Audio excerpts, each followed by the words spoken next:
क्या पाकिस्तान अपनी फ़ौजें गाज़ा में भेजेगा? ये एक बहुत बड़ा सवाल है और पाकिस्तान की जो खारजा पॉलिसी है वो इस वक्त एक बहुत नाजुक मोड़ पे आगे खड़ी हो गई है। रॉयटर्स के मुताबिक पाकिस्तान के ऊपर इस वक्त बहुत ज़्यादा दबाव है और टाइम्स ऑफ इसराइल ने तो ये साफ साफ लिखा है कि ट्रंप चाहता है कि पाकिस्तान अपनी फ़ौजें गाज़ा में डिप्लॉय करे। हाल ही में हमने देखा कि IMF की तरफ से हमें 1.2 बिलियन की किस्त भी मिली, हमें F-16 के लिए भी पैसे मिले, हमें मिनरल्स की जो डील हुई है उसमें भी US 500 मिलियन की इन्वेस्टमेंट करने को तैयार है। तो क्या पाकिस्तान अमेरिका को मना कर पाएगा? अब कहा जाता है कि सेंटकॉम के जो चीफ़ हैं उन्होंने आसिम मुनीर से रब्ता किया है और उन्होंने कहा है कि हमें इंटरनेशनल स्टेबलाइजेशन फोर्स में पाकिस्तान की शमूलियत चाहिए। पाकिस्तान के फॉरेन ऑफिस ने कहा है कि अभी हमारे पास ऐसी कोई रिक्वेस्ट नहीं आई, लेकिन उन्होंने ये ऐसा नहीं कहा कि वो रिक्वेस्ट को डिक्लाइन करेंगे।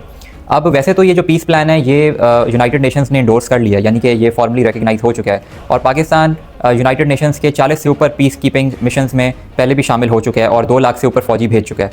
लेकिन पाकिस्तान को वहाँ पे एज अ पीस मेकर भेजा जा रहा है या वहाँ पे हमास को डिसआर्म करने के लिए भेजा जा रहा है? क्योंकि अगर हमास को डिसआर्म करने की बात आई तो पाकिस्तान के लिए डोमेस्टिकली भी बहुत ज़्यादा प्रेशर है और इंटरनेशनली भी काफ़ी मुस्लिम ममालिक पाकिस्तान को अच्छी नज़र से नहीं देखेंगे। इसहाक डार अपनी स्टेटमेंट में कह चुके हैं कि हमास को डिसआर्म करना हमारा काम नहीं है और उन्होंने नेशनल असेंबली के फ्लोर पर खड़े होकर ये भी कहा कि ये जो पीस प्लान अप्रूव हुआ ये वो नहीं था जिस पर पाकिस्तान ने अग्री किया था।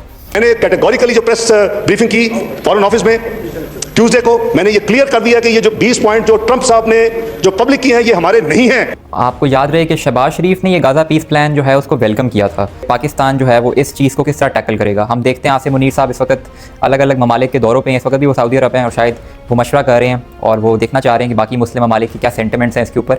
अब इस यहाँ पे मार्को रूबियो की स्टेटमेंट बहुत ही इंटरेस्टिंग है। उन्होंने कहा कि हाँ, पाकिस्तान की ऑफ़र का हम शुक्रिया अदा करते हैं, लेकिन अभी हम ये मैकेनिज़्म तैयार कर रहे हैं कि हमने स्टेबलाइजेशन फोर्स वहाँ पे किस तरह उतारनी है।